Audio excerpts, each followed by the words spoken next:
Timnas Indonesia benar-benar lagi kebanjiran pemain keturunan berkualitas ya. Walaupun tahun ini tim Garuda belum mendapatkan rezeki tampil di Piala Dunia, tapi ternyata proyek besar yang sedang dibangun oleh John Hartman justru makin bikin banyak pemain diaspora melirik Indonesia. Bahkan setelah Luke Vickery dan Michel Baker mulai diproses, nama-nama baru terus bermunculan. Ada nama dari Belanda, Jerman, sampai wonderkid Arsenal yang mulai ramai dibicarakan. Menariknya, mayoritas pemain yang sedang santer dibahas ini berposisi sebagai gelandang. Posisi yang selama beberapa tahun terakhir memang sering dianggap masih butuh tambahan kreativitas dan kedalaman skuad. Kalau beberapa nama tersebut benar-benar merapat, lini tengah Garuda bisa berubah jadi salah satu yang paling mewah yang pernah dimiliki Indonesia. Di saat yang sama, perkembangan timnas Indonesia juga mulai bikin banyak pihak di ASEAN melirik. Media Vietnam, sampai komentar para fans dari negara-negara tetangga, ramai membahas kemajuan Garuda. Bahkan gak sedikit yang berharap Indonesia bisa jadi wakil Asia Tenggara yang mampu membuat sejarah di Piala Dunia 2030. Kalau benar semuanya terwujud, skuad Garuda menuju 2030 jelas bakal makin gila.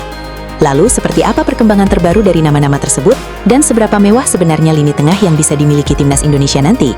Let's go! Kita ulas sama-sama sampai tuntas. Setelah proses Luke Vickery dan Michel Baker hampir dipastikan tak ada masalah, dan tinggal menunggu penyelesaian akhir, PSSI dan tim kepelatihan John Hartman ternyata nggak santai cuma nunggu jadwal latihan. Mereka terus mendalami banyak dokumen pemain keturunan selanjutnya yang berpotensi diproses untuk memperkuat timnas Indonesia di masa depan. Dan menariknya kali ini perhatian bukan hanya tertuju pada sektor pertahanan atau penjaga gawang. Fokus besar justru mengarah ke lini tengah. Posisi yang selama beberapa tahun terakhir sering dianggap masih membutuhkan kreativitas tambahan. Kini justru berpotensi menjadi sektor paling mewah yang pernah dimiliki Garuda. Nama pertama yang paling santer dibicarakan tentu saja Julian Orif. Gelandang muda milik Lazak Akmar tersebut memang sudah cukup lama masuk radar para pecinta timnas Indonesia. Pemain berusia 19 tahun ini dikenal sebagai gelandang modern yang mampu mengatur tempo permainan sekaligus membantu serangan. Ia dikabarkan jadi salah satu yang diproses selanjutnya setelah Luke Vickery dan Michel Baker selesai sepenuhnya. Ya intinya sedang dicek semua berkasnya. Dan bukan cuma Julian, ada pula nama Laurin Ulrich dari Jerman. Pemain milik VfB Stuttgart itu memiliki karakter sebagai playmaker kreatif dengan kemampuan mengalirkan bola yang sangat baik. Usianya yang baru menginjak 21 tahun, membuatnya menjadi aset jangka panjang yang sangat menarik. Rumor yang berkembang bahkan menyebut Julian Orif dan Laurin Ulrich menjadi bagian dari kloter berikutnya yang sedang dipantau serius.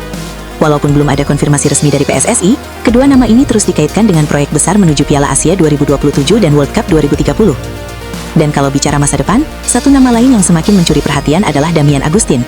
Wonderkid Arsenal berusia 18 tahun tersebut merupakan salah satu talenta yang sedang berkembang pesat. Ia pernah memperkuat Curaçao U17 sebelum mendapatkan kesempatan bersama Belanda U18 dan U19. Gaya bermainnya sangat menarik.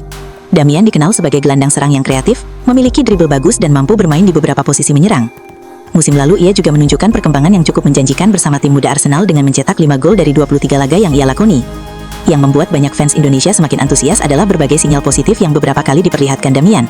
Ia tak pernah menutup peluang membela Indonesia dan memberikan kode dengan menaruh bendera Indonesia di bio Instagram. Bahkan dalam beberapa kesempatan, Damian mengaku akan sangat senang jika suatu saat bisa bermain untuk Garuda, untuk membela negara orang tuanya.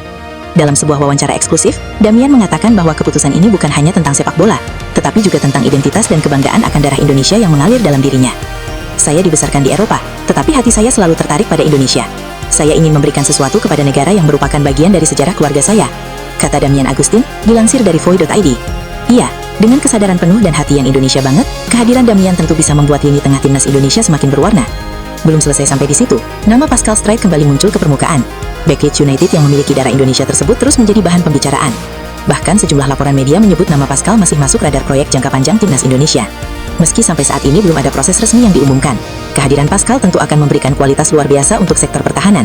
Pengalamannya bermain di Premier League dan Championship Inggris membuatnya menjadi salah satu pemain keturunan dengan level tertinggi yang pernah dikaitkan dengan Garuda. Cinta kita negara ASEAN mendadak dukung perkembangan timnas Indonesia ke Piala Dunia. Iya, menariknya, proyek timnas Indonesia ternyata mulai mendapatkan perhatian dari negara-negara ASEAN. Media Vietnam juga mulai memberikan perhatian khusus terhadap perkembangan Garuda. Mereka bahkan sempat menjuluki Indonesia sebagai Belanda 2.0 karena banyaknya pemain yang berkarir di Eropa. Sementara itu, media Malaysia melalui Astro Arena secara terang-terangan mengakui bahwa proyek Indonesia merupakan salah satu yang paling menarik di Asia Tenggara saat ini. Bahkan Simon Grayson mengaku terkejut melihat kualitas para pemain Indonesia yang bermain di berbagai liga top Eropa. Menurutnya level individu pemain Indonesia saat ini sangat bagus. Tantangan terbesar tinggal menyatukan kualitas tersebut menjadi sebuah tim yang solid. Dan hal itu kemudian ditanggapi oleh host Astro Arena, menyebut kalau memang proyek Indonesia jadi yang paling menarik di Asia Tenggara. Both of us really follow Southeast Asian football a lot. And in recent years, Indonesia has probably been the team that we followed the most because of some really interesting projects over the last few years. The newest iteration of it is currently the one that you are part of. Before anything, I'm just curious, how did the Indonesian opportunity come about for you? The whole level of football is really, really good. But ultimately, then you have to put it all together and get these good individuals at club level playing as a team and a unity to try and get successful results. So yeah, but it was fascinating to see the different types of players and where they were playing. Di media sosial, dukungan dari para fans ASEAN juga mulai bermunculan. Banyak supporter dari Thailand, Malaysia hingga Vietnam yang berharap Indonesia bisa menjadi wakil Asia Tenggara yang mampu membuat sejarah di Piala Dunia 2030. Tidak sedikit yang menilai keberhasilan Indonesia akan menjadi kebanggaan seluruh kawasan ASEAN. Hal ini menunjukkan bahwa perkembangan timnas Indonesia mulai dipandang dengan cara yang berbeda. Jika dulu Indonesia sering dianggap hanya sebagai pesaing regional biasa, sekarang Garuda mulai dilihat sebagai proyek besar yang sedang tumbuh.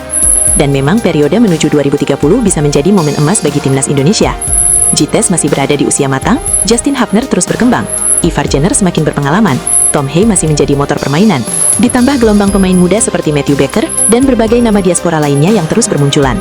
Mungkin karena ini ASEAN pada realistis dan beri dukungan ke tim Garuda untuk mengharumkan sepak bola Asia Tenggara. Dengan Aku Tekan Gental bersama kita arungi badan, diam melodi cinta di angin berbisik. Di atas sujud tanah tercinta. Aku Tekan Gental.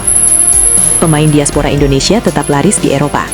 Proyek besar timnas Indonesia ternyata bukan cuma bikin banyak pemain keturunan mulai melirik Garuda.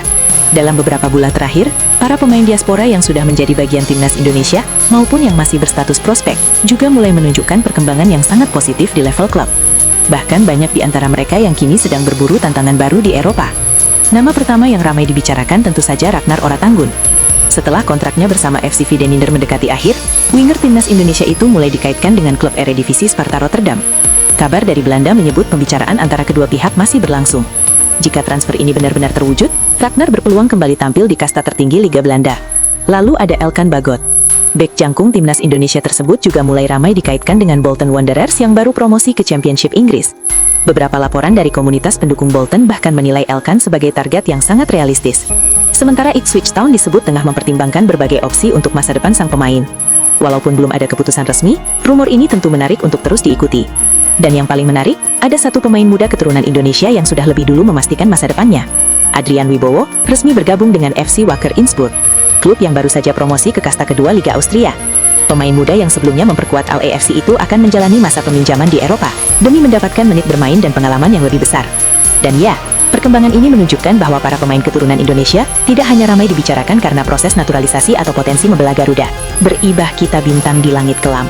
Malam bersama aku. Kita satu.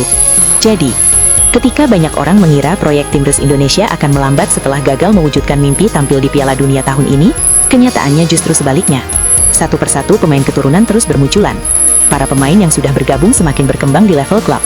Dan perhatian dari negara-negara ASEAN pun mulai berubah menjadi rasa kagum sekaligus penasaran. Perjalanan menuju 2030 memang masih panjang, dan tentu tidak semua rumor akan berakhir menjadi kenyataan.